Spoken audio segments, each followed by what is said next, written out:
venac od tebe, Boga našeg, silom tvojom.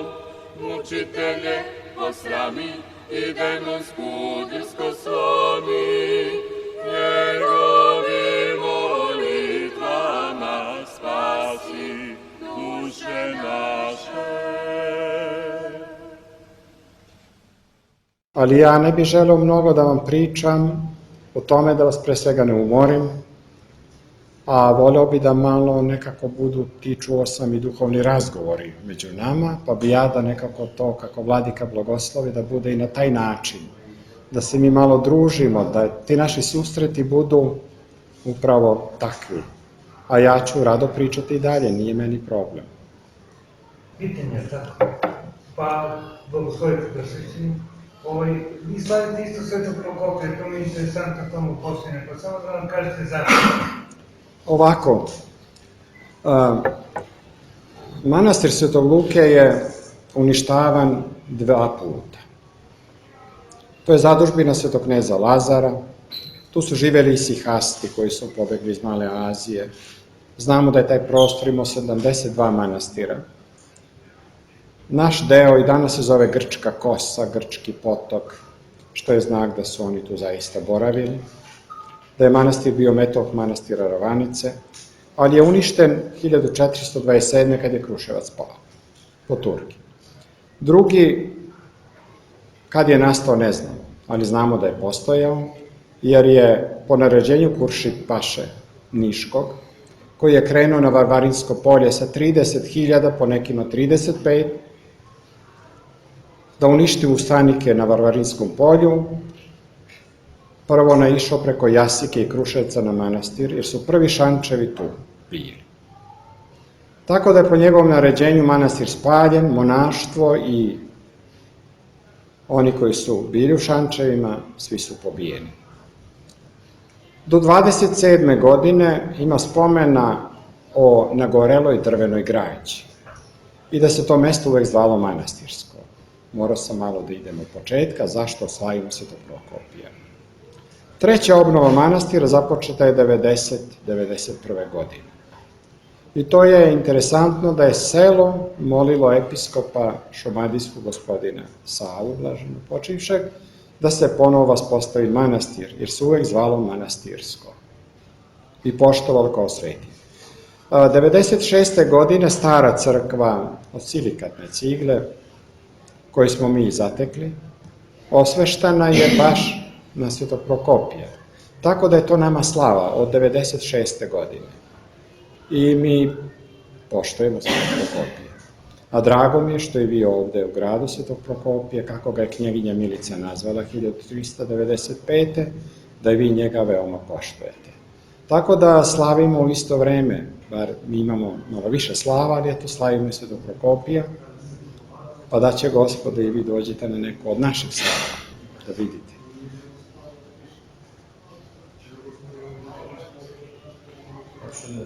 U kom vremenskom periodu su nastajale ove 3 knjige, koliko im trebalo vremena?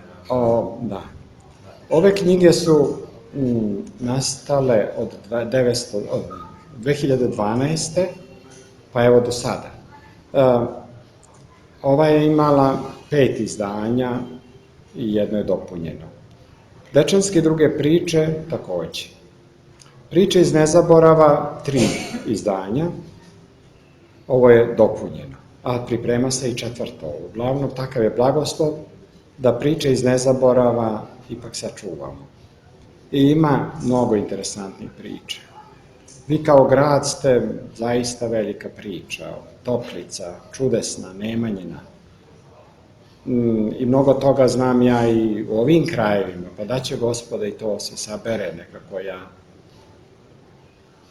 slab sam prema tome, slab sam prema našoj istoriji, našoj sudbini i nadam se da će nastati još neka knjiga ovakve sadržine. Eto da se sačuvaju bar ovde. Ima mnogo lepa priča u dečanskim pričama. Susret vladike Hrizostoma i mene u Gruziji. Recimo, mi smo pričali u toku leta u Hilandaru u Svetoj Rusiji, pošto je voleo Svetu Rusiju. I prvu ikonu novomučenika ruskih iz Žordanvila i knjigu o novomučenicima ruskim dobio sam od vladike Hrizostoma, tada protosa hilandarskog, jer sam mu ja pomagao oko sređivanja svetačnika. Nije bilo kompjutera, kartica.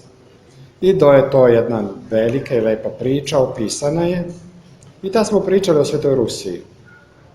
Da bi ja njemu negde u oktobru napisao razglednicu, gde kažem da me Bog udostojio da idem u Svetu Rusiju, da mi se želje ispunjava i bilo bi divno da se vidimo mi tamo. I negde u Tbilisiju, tačnije u Mickheti, staroj prestonici gruzinskoj, proslava Hitona gospodnje 1000-godišnjica, mi u oltaru, Ilija II. Patrijarh, tad već mnogo mlađi nego sada, služio je i u to vidim neki svetogorci ulaze u oltar. Među njima i vladika Hrizostom, tadašnji otac Hrizostom, kao antiprosop. I kako je ušao, kaže, evo, došao sam na tvoj poziv. I zaista, eto, Bog ispunjava želje, znate, kako je to, što je rekao moj baćaška Ignjatije, ja sam želeo uvek da idem u Rusiju, pa se nije dalo. Te jedan star, te jedan bolestan u manastiru, nije se dalo. Ali eto, on je rekao, ići ćeš. Ako budeš goreo tom željom poput sveća, a duše korisna je, ostvarit će se kad tad. I zaista se ostvarilo. I eto, i zamonašen sam kod Rusa. I imam neko nasljeđe rusko. I sazidali smo crkvu jedinstvenu u svetu, svetom caru Nikolaju, caru Lazaru zajedno. I eto, čekamo iz Rusije da vam otkrijem tajnu, carsko zvono, lije se. To je 12 tona. Tako, zvono ima namenu od starca Tadeja, je to proročanstvo, da bude zvono za uzbunu, da kad ga čuju Srbi, prvo grad Kruševac, da ne skreću sa puta pravoslavlja. I eto, uglavnom smo proročanstva sva ispunili koje se čuvaju u manastiru, još to je koje čekamo, i dobili smo vest da se zvono lije. Pa da će Gospod da ga čujemo svi. Oče Alekseje, uvek aktualna tema, a vezano za vaše susrete sa starcima, jeste blaženo počevši Patrijarh Pavle. Vi ste nešto opisali u vašoj knjizi i sigurno će publici ovde biti zanimljivo da nam iskažete vaše lične susrete sa njim i ono što ste doživjeli u tim susretima. Vrlo rado, samo da vas ne umorim, to je mene sva briga. Ovako, danas ima mnogo knjiga o Patrijarhu blaženopočivšem Pavlu. Ja sam nedavno sa našim vladikom Davidom pričao o tome i doneli smo ipak jedno naše mišljenje da mnogo knjiga o njemu ne odgovara istini. Možda su dobre želje, ali mi koji poznajemo vladiku Pavla, tako ga i pominje u knjigama, da znate, posle i patrijarha, mnogo toga je kao recimo starcu Tadeju, imate čitave tomove sada, on nije mnogo pričao, ja sam ga poznavao. Tako da su želje razne, ali jedno hoću da kažem, to je bio čovek pravedan, pravičan, strog po potrebi, prema sebi posebno, a onda i prema nama koji smo već bili monasi. Ima i anegdota koje su vezane za vladiku Pavla i mene. Jer ja sam boravio često u episkopiji staroj, koja je bila dom ili kuća konzula ruskog, tu je boravio čuveni Jastrebov.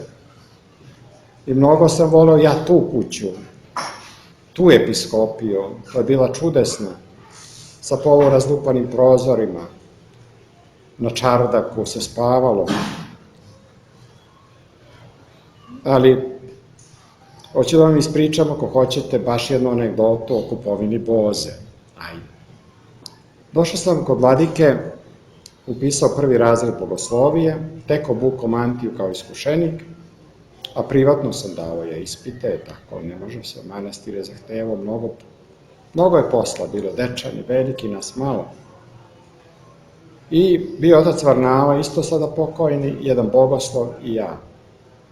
To bi je prvi dan bio, nisam znao gde se šta nalazi. A uvek je u kupatilu, i pre toga nisam znao, ali sam tada vidio jedan bokal od 5 litara, emailiran, plave boje, jedva se poznaje plava boja, toliko je bio razbijen. Rezerva vode uvek morala da bude, često nestajala voda u Prizrenu. I dao mi je 5 banki, 50 dinara, neke goste su se očekivali popodne, da idem u Pelivan, preko puta Bogoslovije, koji išu u Prizren zna gde je šta sve to, da kupimo najbolju bozu koja postoji. I ja, rekao mi je vladika da uzmem bokal iz špajza. Ja nisam vidio da je špajz. Kako da pitam, mnogo sam se stideo, jer on je za mene bio mnogo strog. Tako da nisam ni znao kako se razgovara sa vladikom. I ja onako razmišljajući po svojoj glavi, odem u kupatilo i uzmem taj bokal, ispraznim vodu, pravac, ceo Prizren prođe, svi gledaju u bokal, ja idem i kupim bozu. Kad sam donao, Varnava će da prsne od smeha, ali ne sme da se smeje. Vladika kako kaže, po Bogu, Milomire, gde nađe taj bokal? Preko kupatilu, tu se ja nabrojim kako treba. I priznajem da mi ništa nije zamerio. Mislim da mu se dopalo to što se ja potpuno prirodno prihvatio kao poslušanje, iako nevešto, uzeo tako izlupan bokal i proneo ga kroz ceo Prizren. I da znate, popili smo tu bozu. Eto, to je ovako jedna... Znači, znao je da prihvati šalu. Eto. I, ajde, kazat ću mi ovo, mnogo je voleo koprive. Kako krenu koprive, to je berba. I stalno se nešto jelo bez ulja, maj mesec, sreda, petak, ajde.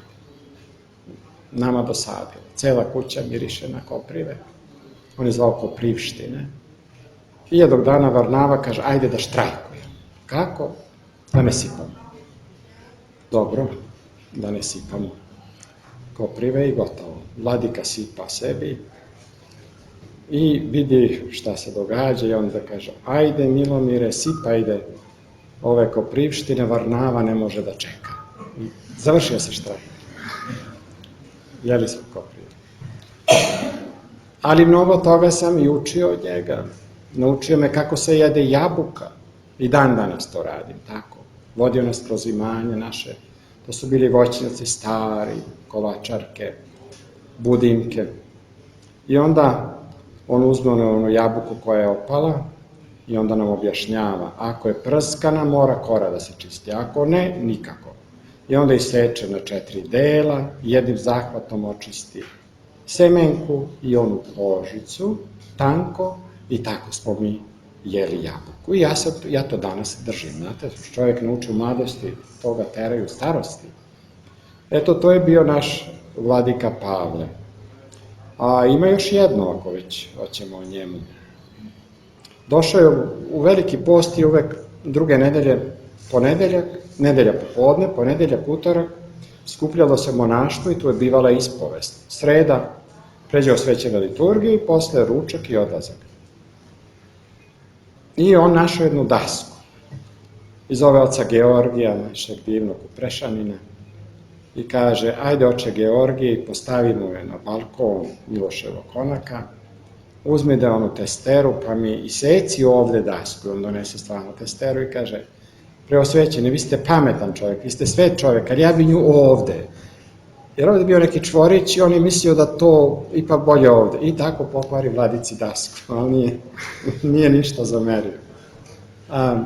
Bilo je tako interesantnih. Znamo šta je on sve pretrpeo na Kosovu i tekako je smo trpeli i mi svi. Eto, to je. Tako ja vladiku Pavla poznajem. U punoj snazi, kad je znao i da kaže, znao i da pomiluje sve to, ali na neki svoj način koji smo teško mi otkrivali. Ali je ostao u mom sećanju kao jedan veliki, pre svega isposnik, veliki vladika i čovek koji je trpeo sa nama sve nedaće. Moram da vam kažem da tadašnje nedaće naše nisu bile ništa manje nego sadašnje. Sada su monasi kako tako zaštićeni. Mi smo bili potpuno nezaštićeni. Kako od vlasti zvanične, tako od šiptara. Baksuzi smo bili za svakoga. Gađali su nas kamenjem ili grudvama zaleđenim, kako te sretne. Znači, sve smo to mi doživljavali, preživljavali. I tako moram da vam kažem da i on sve to doživljavao, putovao autobusom kao i ja i svi drugi. Eto, to su kratke crtice o Vladici Pavlu, ima još, ali to je u knjigama. Mnogo pamtim. Ja sam veza starog monaštva i novog. Iz prošlog veka i ovog. Ali ne verujem da će ona i da dočeka. Vi ste možda bili prisutni kada je drug Tito posetio Dečanima. Anegdota su od sebe Da, piše. za posetu druga Tita. Da. 67. godine ja sam došao u manastir Dečane za đaka prvo, ali da Vidovdan, 28. juna, a marta meseca Tito je posetio Dečane. To sam upamtio dobro, jer sam bio u Goraždevcu u školi u 5. razredu tada i nas su poveli da čekamo druga Tita da ga pozdravimo. Neka vetrometina, mart mesec, suvo, žedni, gladni, a to je od moje kuće do Kožare u Peći 13 kilometara, znači 7 do škole i još 6, pa treba posle se vratiti. I mi ne znamo kada je Tito prošao uopšte, ali otac Makarije je to dobro upamtio. I ta posjeta je bila mnogo interesantna. Prvo, Makarije je otkrio da nosi pancir. Kako je otkrio Makarije? Kaže, držao sam ga pod ruku kad smo se ilazili od kapijeni za ono brdašci. I u onom momentu ja sam kao klecnuo i ja sam laktom otkrio da on ima pancir. I sad, kako su išli oko crkve, neko prilazi Makariju, sve su ispitivali da slučajno nema neke eksplozije, ovo i ono. I negde je malo nešto zaigralo. I onaj dolazi Makariju, kaže, ovde mora da je opasno. Ajde, molim te, kaže, zbog jednog druga Tita da mi uništimo manastir. Šta vam je? Tako da je sve to on kroz anegdotu prenao. Sad, Jovanki se prohtelo da vidi riznicu. I kad su ušli unutra, Makarije još na vreme, kod prizrenskih majstora naruči da napravi jednu kolevku filigransku malu, jer je bio običaj svih koji dobiju porod da poklone kolevku. Tako da tamo ima negde 30-ak tih, ali nije hteo Makarije te kolevke da ni pošto. Nego je dao tu kolevku, ispričavši Jovanki kako to su darovi od onih koji su dobijali porod. Sa nadom da će i ona da dobije. Tako da je, izazove on smeh, ali uvek je kazao što je trebao da kaže. Nije se plašio. Čudesan bio Maša. Došli su iz Beograda, iz komiteta, doveli svoje goste iz Rusije da posete manastir. I sad naređuju Makariju da priča u socijalističkom duhu, da objašnjava manastir u socijalističkom duhu. Pa dobro, ajde. Tamo ima jedna freska gde apostol Filip propoveda evnuhu carice Kandakije i vozi se kolima.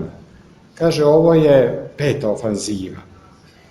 A onda ima gde anđeo vilama trorogim grešnike gura u pakao. Velika freska, a on kaže, a ovo je ilegalno prebacivanje partizana iz raja u pakao. Kaže, dosta Makarije. Tako da je završio to njegovo predavanje. A onda ručak. Kakav ručak? Skuva Makarije pasulj i ima vina. I 6 tanjira ovako postavljenih, viljuške, kašike, čuda Božije. I sad pita Makarija, ni manje ni više, neki od tih glavnih, kaže, oče Makarije, recite nam, šta su ovoliki tanjiri postavljeni? Kaže, tako mi poštujemo visoke goste. A samo je pasulj bio za ručak i vino, pa sad vidite ga. Ali je, s druge strane, znači, kako sam ja ostao? meni su hteli da isteraju iz manastira bar 50 puta. Prvo nepunoletan, morala je majka da dolazi da potpiše da je saznanje, pa opet su nastojali da mi baca. On je njih celu noć gostio. Bokal stoji ovde iz monaške škole, mi smo donosili vodu, njemu on je bio jedno 7-8 litara, emajlirani. Nareže im pršute i sednu. I celu noć oni piju i jedu, ja sam u sledećoj sobici, ja čujem to, a on popije malo, ostalo sipa u bokal. I on jedini ostane trezan, a oni ne znaju ujutru zašto su došli. Tako sam ja ostao u dečak. Eto, to je jedna priča o zaista čudesnom čoveku. Ali nije doživao 60 godina. Kad je bio na Cetinju u zatvoru, bio je vladika Arsenije Budimljanski. On je stalno kašljucao i po tome je znao gde je. I dogovarali su se pevajući katavasije. Makar je bio kuvar. I jednog dana, tu su mu ispali svi zubi, da znate. Jednog dana pozovu Makariju u kancelariju i pitaju, tako ti Boga Makarije, bi voleo mi da propadnemo. A on kaže, dobro, čeka, sad mi se malo prisjetio, kaže, tako vam 1. maja, tako vam 29. novembra, jel hoćete da me bijete ako vam kažem istinu? I oni se zakunu da neće. A on kaže, ne sutra, nego još danas. I nisu ga tukli. A bila je jedna baba Stana sa Cetinja, 6 meseci u zatvoru, i tu su se upoznali oni nekako, i ona je njega na Nikoljan čekala, znala je da izlazi. Na dan svoje slave izašao iz zatvora, po najvećoj kiši 55. godine. I sa tom baba Stanom je, tako, on joj slao po nešto, na njemu uvek čarape i lozu, to znam, ali o čemu se radi. Baba Stana imala muža senatora i devera. I kad je bilo povlačenje vojske, njen dever priđe partizanima, a muž završi negde na Zidanom mostu. I dever postane velika zverka i kad je umro, ona dođe da ga tuži, to znaju Crnogorci kako ide, da zapeva za njim. I krene ona, kaže, moj đevere, gde su ti odličja od careva i kraljeva, a što će ti petokraka, kad izađu predate Sveti Petar, Vasilije i Viteški pope Luka, pitaćete, a gde su ti odličja od careva i kraljeva, a šta će ti petokraka sa 5 roga, 5 jada? I baba 6 meseci u zatvoru, bila zbog toga.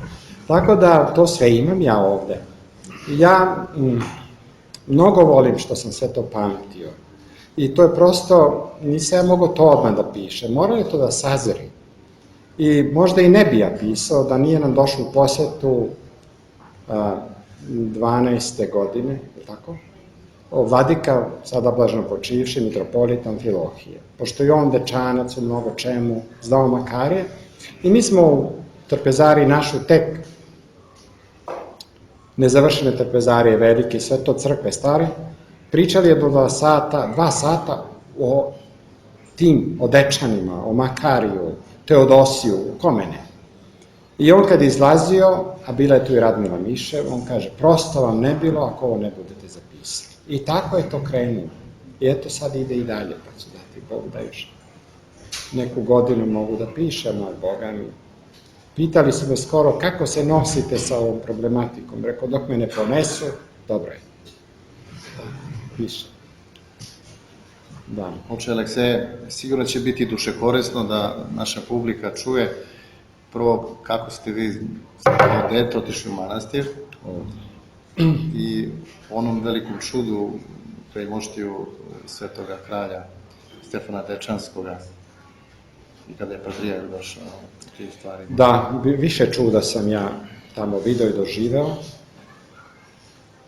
ali pričat ću o jednom.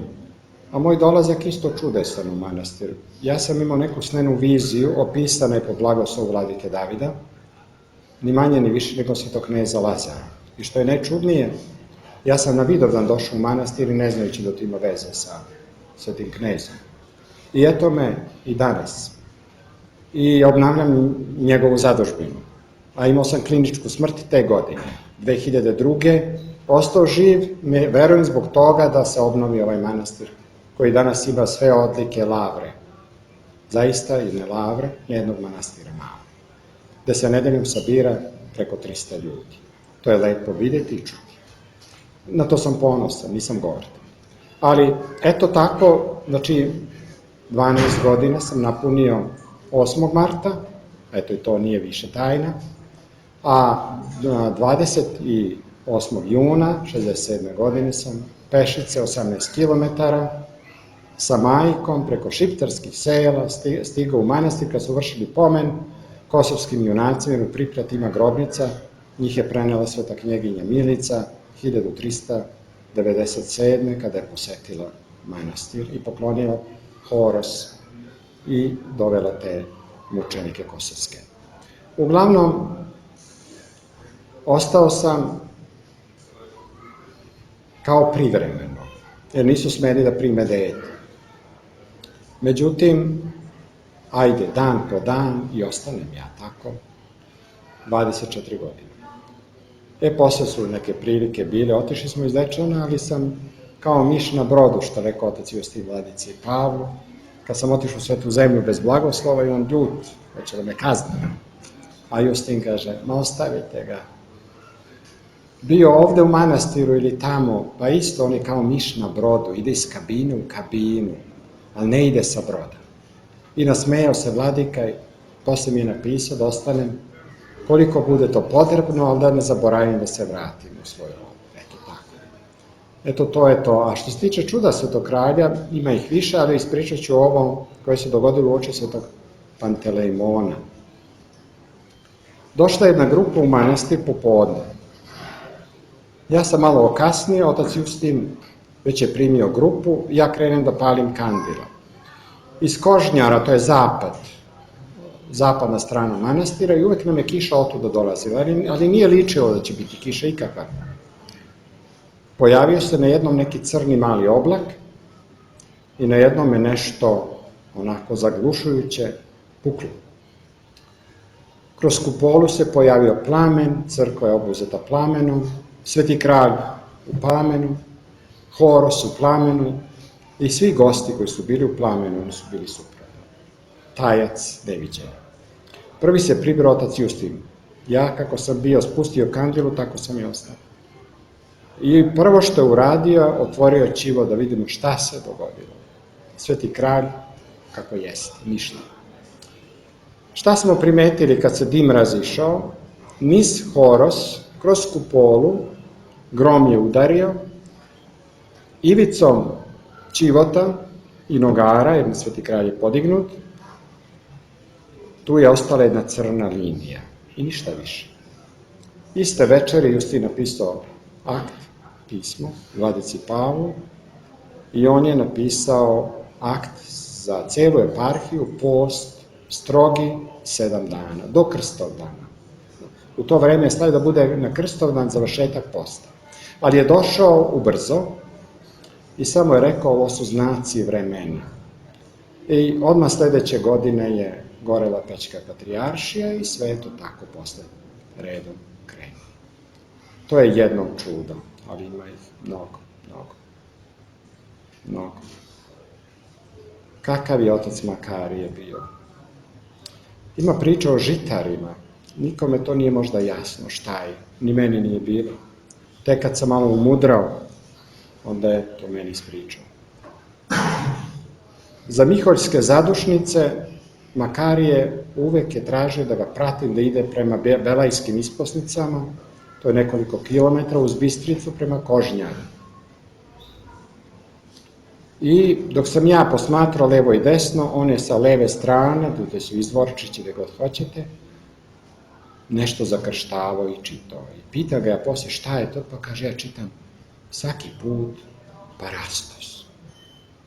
Kome? Kaže žitarima. Kojim žitarima?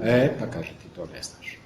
Pošto je on Banaćanin, a i vladika je pomalo vrščanin, to je interesantna priča za i našeg vladiku sada Arsenija, a i da se setimo oca Makara. Žitari su bili oni domaćini u Banatu koji nisu mogli da daju svo žito jer ga nisu imali dovoljno. A to žito je slano u Albaniju jer su bili mnogo veliki prijatelji sa Albanijom. To znam i po mojoj porodici, jer su svake godine morali da daju vola da ne bi se raspala zajednica. Kad nisu mogli više da daju, gotovo je. 56. godine raspadnuta je naša zajednica, 27 članova. Vraćam se. Oni su te žitare, domaćine, slali u razne logore, a najviše u Dečane. Da preosecaju 12-kilometarni put kroz stene, da se pravi mini hidroelektrana na Košnjaru. Ona i danas postoji. Nenaviknuti na brda, nenaviknuti na takav rad, slaba hrana, umirali su u vreme tucanja tog kamena i kopanja. Tu gde su umirali, tu su ih sahranjivali bez belega, bez znakova. I to na stotine.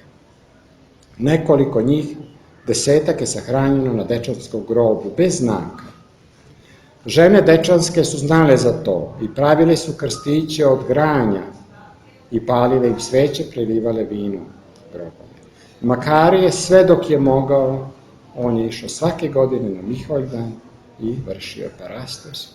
Tako da je do Košnjara posejano kostima žitara iz Banata. Čudna sudbina. Oni su iz Banata, svi iz tih krajeva, iz Metohije, koje su 1690. godine sa Arsenijem Čarnojevićem prešli u Banat. A eto, otuda su ih vratili da prave puteve i da ostave svoje kosti do Vaskrsenja. I nadam se da će im Gospod primiti tu žrtvu. Eto, to je priča, ta dirljiva, potresna, između Makarije i žitara iz Banata. Eto, to sam ja opisao. Ne verujem da to postoji u zvaničnim dokumentima. Možda u skrivenu. Ne znam.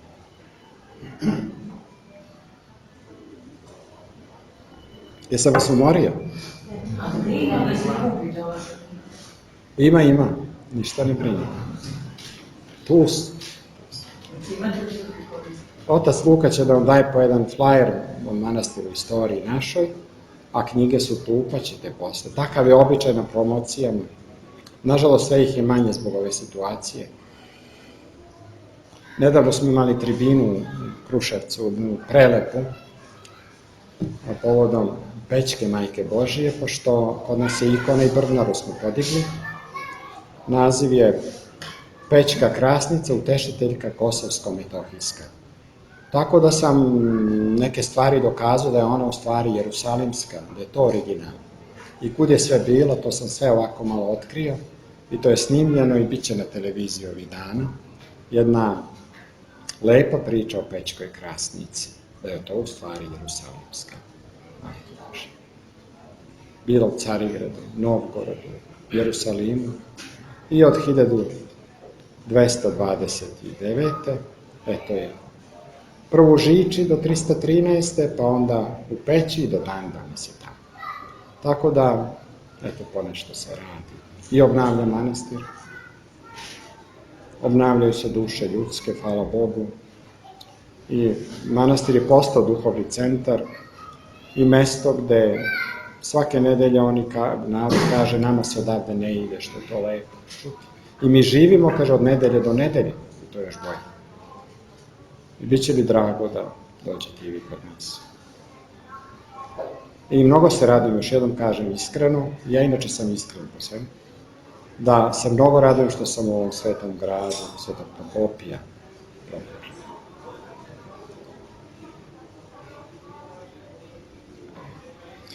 Pričajte. Ja sam tu. Ali evo, ja bih ispričao javnosti, to zaista treba da znamo. U mojoj parohiji žive jedna porodica, sada je ta porodica kod oca Mića u parohiji, i 16 godina nisu imali dece, a prošle godine su dobili dete nakon molitve koja je bila nad moštitima, deliću moštije Svetog Jovana Rusa, velikog. Mi jedini imamo u Srbiji to. Da. 8 godina su tu i kult je razvijeniji kod nas sada za Svetog Jovana Rusa nego za Svetog Luka. Interesantno. Da, iz bi se Prokopa. zamolio oca Alekseja da malo govori o tome, Pa o tim eto. čudima koje se dešava. Ima ih kod nas.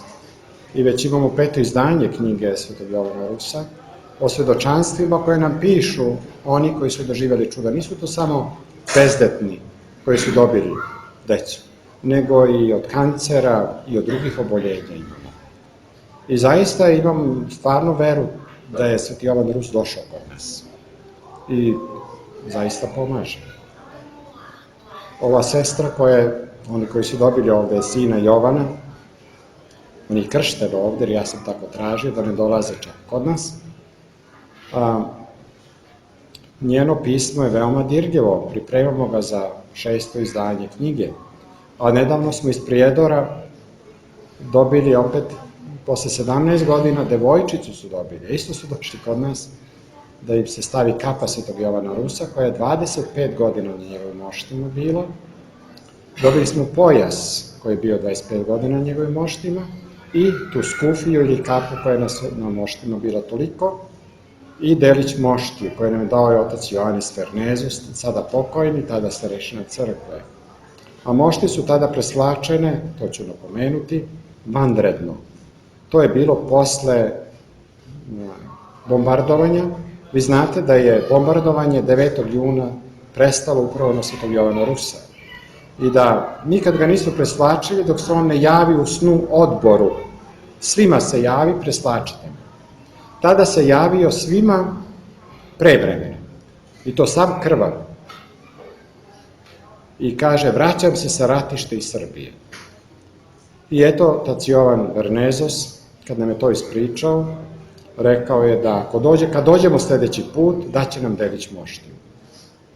I mi sledeće godine umesto jednim kolima, opet autobus ceo, a on operisao srce, mi zabrinuti 2 nedelje pre toga, međutim, on je ujutru rano došao, noćili smo kod moštiju u tom konaku, i imamo snimke kako nam je sve to predao i šta nam je sve ispričao, to je sve poštampano. I imamo kontakte sa Evijom, darovali smo jedno srebrno kandilo tamo, oni nama daruju ponešto i tako održavamo kontakte sa Nea Prokopi se zove mesto, gde su mošti Svetog Jovana Rusa.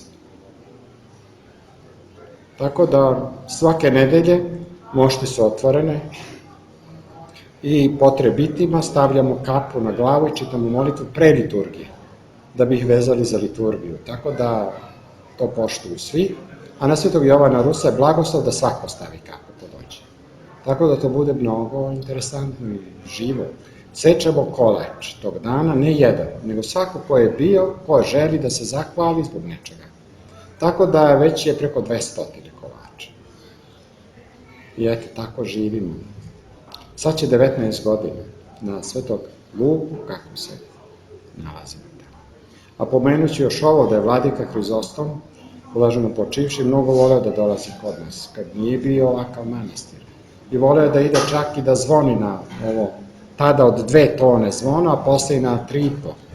I želeo je tako jednom da mu nabavim za sabornu crkvu.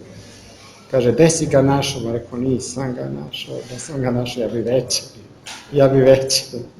I tako tu se. Mada i sad naša zvona čuju se 17 kilometara. Ne malo. Dođite, bit će nam drago. Tamo vaša manastir je mirotočila ikona Svetog Luke. Mirotoče i danas Svetog Luke, došla je kao mirotočiva 2003. 25. novembra iz Minhena. Došla je iz jedne srpske kuće, prvo kod vladike Marka Zarubežne crkve, arhijepiskopa, onda preko Lepavine, otac Gavrilo je donao kod nas. I ona zaista mirotoči 5 do 6 puta godišnje. I još jedna ikona mirotoči, to je carevića mučenika, moja monaška, Alekseja. Ona je počela 2008. 6. Uglavnom, ne znamo kad koja premirotoči, ali dogodi se kad je u crkvi puno naroda, što je mnogo bitno za nas. i svi dožive kao jednu veliku radost. Tako da naše ikone ne plaču, naše ikone mirotoče. A posebnog je mirisa to miro i nije uvek isto. Eto, iz suve daske izlazi miro. Kako to Gospod proslavlja svoje svete. Drugi dan Vaskrse, treći, su mirotočile zadnji put, ali jedno ću napomenuti, meni se sestra monahinja koja je sa mnom tu bila i tu je obolela. Nismo imali baš udobnost od raka i umrla je 22. februara. I kad smo je prenosili u crkvu, ikona Svetog Luke je samo pomirotočila. Svi oni koji su ušli vidjeli su tog momenta. I to piše na sajtu eparhije Kruševačke i sad u monografiji stavili smo te momente. Uskoro izlazi monografija manastira, pa se nadamo eto u toj knjizi. Tako da, mnogo je lepo što se družimo, jer svako sabranje koje nema tu notu liturgijsku i ne vodi ka liturgiji, može da bude promašaj. A ovo vodi ka tome. I zato ima tu duhovne lepote i zato se to duše napoje. Srce se razigra. Eto to srce koje ne stari. To je divno. Svaki organ u čoveku ostari, a srce ne stari nikad. Kako to divno Gospod ustrojio. I zato kaže i sve to Presveta Bogorodica slagaše u svoje srce. Pa da i mi složimo sve ovo što je lepo u svoje srce i kad nam je teško da se prisetimo, da nam to da snage. Ja tako crpim snagu od ovih staraca i svetih danas, koji su mnogo više pretrpeli nego ja skoro ništa, pa često klonem. I onda se setim njih pa kažem, pa ne ide to tako. Ajde, ustaj. Mnogo mi se to sviđa. Da tako razmišljam, da Gospod da snage, da se još malo posluži,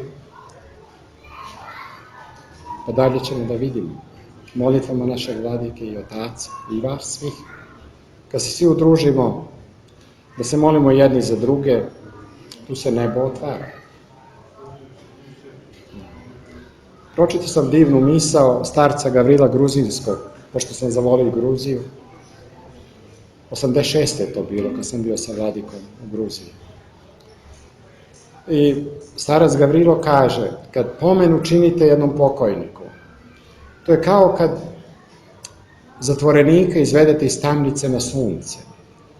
A kad mu odslužite jednu liturgiju za upokojenu, to je kao kad se mladi orao vine da leti. A kad mu odslužite 7 ili do 12 liturgija, ne da ćete ga samo izvući iz pakla, nego ste ga smestili među pravednike. Divna misao, divna. Inače mi služimo za upokojene, pa ja to mnogo volim što sam pročitao od jednog starca koga su kanonizovali takvu prelepu misao. Eto, prenosim i vama, da svi razmišljamo o tome. Oče, ima, mislim, jedna zanimljiva priča prilikom Svetog Aleksija, koji je susret bio sa nekom monahijom, tako ruskinom, poklonjene, kako reći. A, to da piše. Ovako, ja sam zamonašen u Shimu na Badnje jutro, sa te Vigenije. Tamo je bila jedna monahinja, monahinja, molčarnica Sofije iz Pjuhtinskog manastira. Nije govorila 12 godina tada, kad sam ja bio. I na veliku sredu bio sam kod njih, uvek sam im nosio tako. Imao sam jedan zembilj, pravac gornjanski iz Vitlejema, imali smo limunove svoje i masline. Masline mnogo dobre, one to nisu imali su neke sitne i one su to zvali arhijerejski. One krupne. I kaže, kakva je radost arhijerejski, priviozat je celik sin. No, prašo. I zove me otac Vartolomej, duhovnik manastira, sad je on u Lavri Svetog Sergija, on me je privodio na monašanje, iz monahinja Manjefa. Oni su me privodili, ona leži danas na groblju u Divjejevu, ima priča njena i ima i u Divjejevu. I otac Vartolomej me zove da dođem i na Veliki četvrtak ako mogu, ja tako i dođem. I on meni predaje ikonu carevića mučenika Alekseja, koje je živopisala ta monahinja. I napisala je papirić, ja ga nemam, naravno. Vreme je prošlo veliko, nisam se čuo. Da ne sumnjam da ikona nije čudotvorna. S tom ikonom se stvarno događa nešto čudesno. Menja lik. I zna da bude i tužan, i radostan, i ljut. Zavisi kako sam jedan. Uglavnom, mi smo je uramili i od 2006. u crkvi. Da. I ona ima svoj tron sada. I znate, kad ona krene da mirotoči, to ovako kreće da curi. Eto, to doživljavam, to svi vide i mnogo mi je drago zbog toga. A kod Svetog Luke se pojavljuju kapi i onda počinju kasnije i one da kreću na niže. Tako njega ne obrišemo odmah, carevića da. I imamo tu vatru sačuvanu i pomazujemo narod. Tako da se nadamo i vladici kod nas da dođe. Biće nam dragi gost. A ja sam, kako kaže otac Makarije, vama donao svakako jednu radost. Gost inače to čini. Ili kad dođe, ili kad ode.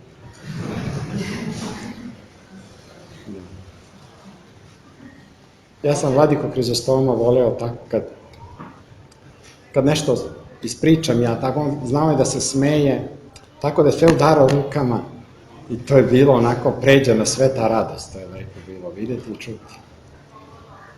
Otišao je pre nas da pripremi put, da se moli za nas tamo.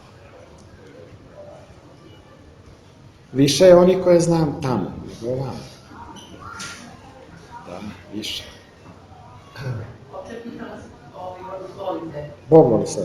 Ja bih vas pitala nešto, da li ste čitali o proročanstvu oca Gavrila Haših, manastira Luke ili Boška? Ovako, ja imam nešto o njemu u svojoj knjizi. Dobro. Vidite kako, o proročanstvu moramo da budemo oprezni. To tako crkva nalaže. I sve knjige gde su bez blagoslova episkopa ili nadležnog manastira, nadležni manastir neće bez blagoslova episkopa da izda nijednu knjigu, treba biti rezervisan. To je broj 1. Drugo, starca Gavrila mi poštujemo, a on je na našem groblju. Iako se pričalo da sam ja njega van zida stavio, ja ga nisam ni sahranio, niti je bilo ikakvog zida kada je on sahranio. Zid nije mogao da prođe na tuđe zemljište, nego da mu je mesto. On je kod nas, palimo mu kandilu i poštujemo ga i verujemo da je među pravednima. I ima neke priče o njemu ovde u ovoj knjizi, susreti sa starcima. One koje smo proverili u selu, one koje se poklapaju kod nekolicine ljudi. Recimo, mi znamo da on nije mnogo pričao, ali znamo njegov život i poštujemo ga kao takvog. Tako da, ja bih vas molio ipak da proročanstva i te knjige Prorok zadnjih vremena, šta će se skoro zbiti, to nema veze sa blagoslovom nijednog episkopa. To samo toliko da znate. A ništa dalje neću da vam pričam o tome. To je pisala njegova monahinja Makrina. Pa dobro. Iz manastira. Dobro. Mislim, s njim, on je najviše bila s njim Pa znam ja za to. Znam ja za to. Ja ne bi o tome sad pričao, da ne zalazimo u druge teme.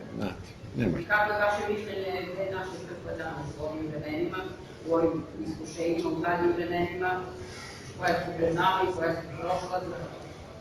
Pa, ovako, koje su prošla su. Buduće su neizvesne. Sadašnjosti nema. Već ovo što sam ispričao je prošlost. Naše je da se molimo Gospodu da nas ne uvede u iskušenje. Da zadobijemo dar Duha Svetoga. Sveti Serafim Kasarovski kaže to treba da je cilj našeg života. Da će teškoća biti, da su ovo baš zadnja vremena ili predzadnja, ne bi ni hteo ni to da vas opterećujem. Da li čekamo Antihrista, ni to neću da vam govorim.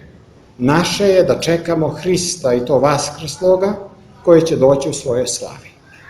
I tako da živimo, da se pričešćujemo, da živimo liturgijski, da se grčevito držimo svete čaše kao žena krvotočiva Hristove haljine i da tako dobijamo silu. Crkva prolazi kroz svoje teškoće, ali crkvu ne može da nadvlada sila adska. Prema tome da se ne opterećujemo time, da živimo spokojno, kao što rekao u početku, kao što su ovi starci živeli, upokojili se, bez obzira na teškoće. A teškoće, verujte, nema čoveka kojih nema. Samo zavisi kako ih nosi. Krst moramo da nosimo, ne da ga vučemo, pa da nas udara po nogama i da diže prašinu. I ništa više. I da treba se molimo više našim svetiteljima, našim svetim Pa molite se Bogu. Nikolaju. Naravno, zašto da ne? A kažu da je Sveti Vasilij Ostruški u odboru Nebeske crkve To je lepo čuti. i da bi trebalo isto da pojačimo molite da se Pa činimo, vasilimo. činimo. Srce uperimo gore i gore imajmo srca, to lepo na svakoj liturgiji kaže i episkop i sveštenik. Svakoj liturgiji, gore imajmo srca. I odložimo brige ovoga sveta. Na liturgiji bar. Eto. Eto, toliko za sada. Da krenemo vaskrsavanje. Oče Alekseje, hvala vam puno. Ja blagodarim što ste me saslušali, što ste imali strpljenje. Oprostite ako nisam ispunio vaše očekivanja, ali bio sam iskren. Blagodarim vas.